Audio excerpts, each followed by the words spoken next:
Greetings, dear ones. I'm Kryon of Magnetic Service. Over and over, I've said this.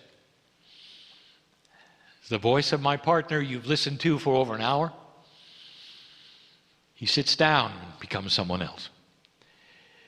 It's not in the paradigm of your reality.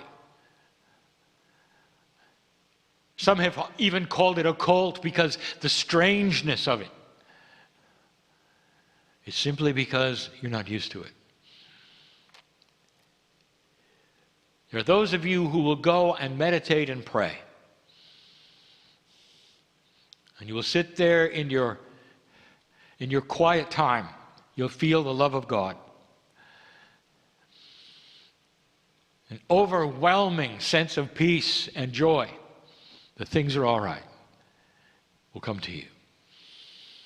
The energy of healing will come to you. Some of you feel it now.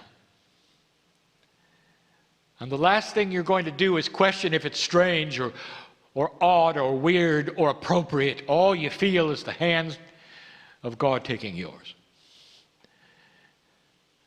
Your emotional heart is comforted. And all of these things you're used to by yourself. The most ancient of spiritualness would create those who would meditate. The very earliest of the monks believe what you do. That you are not a product of this planet's biology, but of the creative source that is spiritual. A piece of God is in you, and it's not an accident. That your life is important,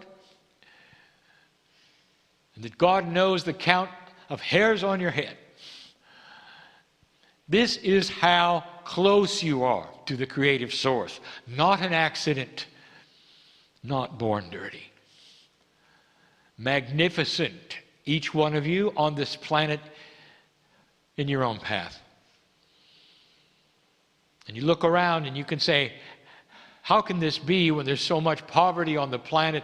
There are so many people in trouble. There's so much sorrow. And what I'll tell you, and I've said before, over thousands of years, you take turns. Old soul, you've been there and you've done that, and some of you know it. But today you sit in your culture listening to this. And I'll say this again, the discernment of the human being has to be the proof. Is this real? I know who is here. I always do. I knew yesterday when you were going to come. I know that it's a surprise for some. They didn't know they were coming, and they're here. I know what you've been through, each of you. I was at your side when you were through it. I'm looking at family, and I want you to look at me the same. Dear ones, is it possible that you have a best friend with you all the time? Most of you haven't even named it. You simply call it something. A higher self. Perhaps an angelic self. Something that vibrates higher than you, that is mysterious, that you can't quite relate to, but you know it's there. And in your meditations and in your prayers, ye speak to it differently. Let me tell you, we're tired of being called an it.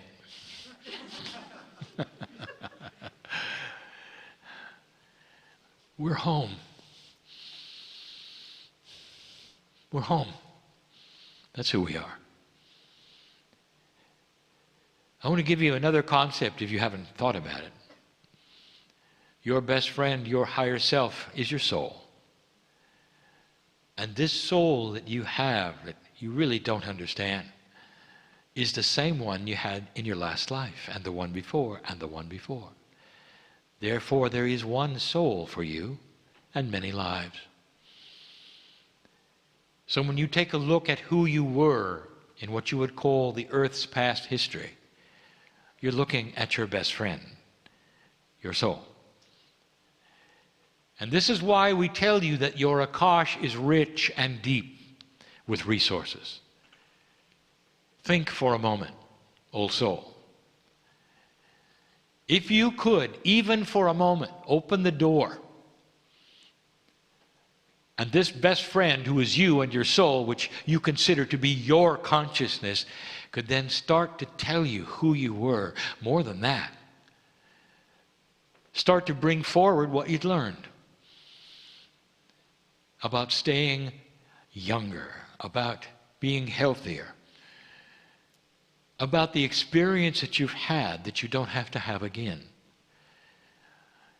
Those who graduate from school, even your highest educational institutions, get degrees. And the degree simply says they know what they know. They've been through it, and therefore they are experts in it. Maybe they even have letters after their name. Well, you do too. And the letters after your name represent the love of God. Being through lifetime after lifetime and coming out the other side, so now you can experience what you learned. There are those in here who shouldn't be here, according to the old energy of what you thought you could do. There's more than one, dear ones. In this small assemblage, I'm telling you that you have gone past a near-death experience because of what you believe. Because you can grasp on to a higher source that knows your cellular structure. There are those here who need to hear it because you come for healing. Did you know that the healing that you desire actually is already there, and it's in the consciousness? If you want to rearrange a bit of the way you think, your cells will respond. Doesn't matter whether you have pain or degeneration or disease. All of that is renewable. You're built to rejuvenate, dear human being. That comes with the body. You're magnificent. Later today, I'm going to give you a message that I'll call the State of the Old Soul 2015. You're in the middle of the year. I want to tell you where you stand and where some of the things are that are changing. To some, it might be a review. For some, it might be the story of your life from what you've experienced since 2012. Things are different. And you're in the right place at the right time. I want you to feel us before we go away in this brief message. If you're just sitting and listening to this message, I want you to feel us. We know who's listening. We know the potentials of who will tune in and listen later to something you think is happening now. The potentials of all those listening is known. We know who you are. Hopefully that will give you comfort in this room and other places to know that there is a plan, that there is beauty, and there is purpose.